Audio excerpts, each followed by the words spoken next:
Hey everybody, this is NBA Fanboy, not Phoenix Fanboy. This is the first video I'm going to upload on my new channel, which is more based on the NBA than obviously just Phoenix. And for my first video, I actually want to go over, the trade deadline was about 2 weeks ago. Excuse me. And I just wanted to go over so far who the winners and the losers are. Now it's hard to judge yet because for teams like Utah, especially Utah actually, you can't really tell yet. And same with Oklahoma City. And for the Cavaliers, you can't even tell at all because Baron Davis hasn't played yet. So this is just like a 1-2 week preview, basically, of what we've seen so far. The top winner is probably Denver, and that sounds funny because they're one of two teams that actually gave away a superstar, but they've been playing great ball with these new guys, and it's like I've always thought that this was true.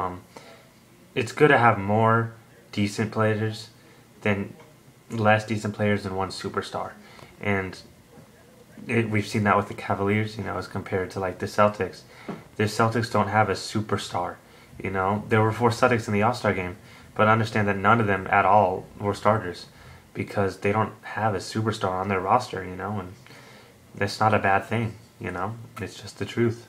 Like Paul Pierce, the truth.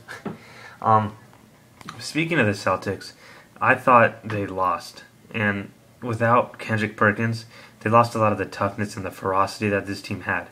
And, with Perkins, Garnett, Pierce, all of them kind of had this reputation as being like the bad boys on the block, kind of. They were kind of that rough and tough people. And Perkins was a part of that. Perkins was a scary dude.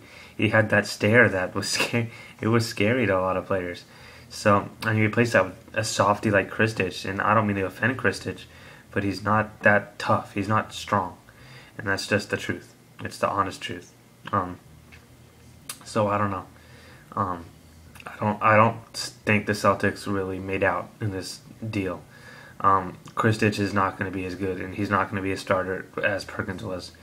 And Jeff Green was an okay ad, but Jeff Green, I don't know. I like Nate Robinson better than Jeff Green. They're probably going to be the same, as far as contributing to the Celtics goes. The Thunder is kind of the same as the Celtics for them, but I do think the Thunder got bigger. And that's the problem with the Thunder. They've never really had a true big man before, All their big men are great shot blockers, but they're all young, and they're all kind of small in a way. And none of them are really tough, and it's good they got Perkins. Utah, I think Utah is actually a winner, and it's hard to believe that because they really haven't won very many games, but I think they're a winner. Derek Favors is going to be a star for them one day, He'll be an all-star one day. I can promise you that. Derek Favors will be an all-star one day, And he's showed flashes of greatness, Devin Harris is a great player for them. He's not a replacement for Darren Williams, obviously, because if you know Darren Williams, you'll know you can't replace him with a guy like Devin Harris. But if I had to give up Darren Williams, I would hope to at least be able to get a point guard like Devin Harris back. Or, like a Mike Bibby or something, someone on a smaller scale, but that still can handle his own. And that's what Devin Harris is, and that's what he's good at, so I think they got a good deal there.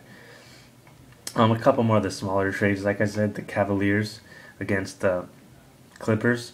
The Clippers got the better deal because Baron Davis really, compared to Mo Williams is better.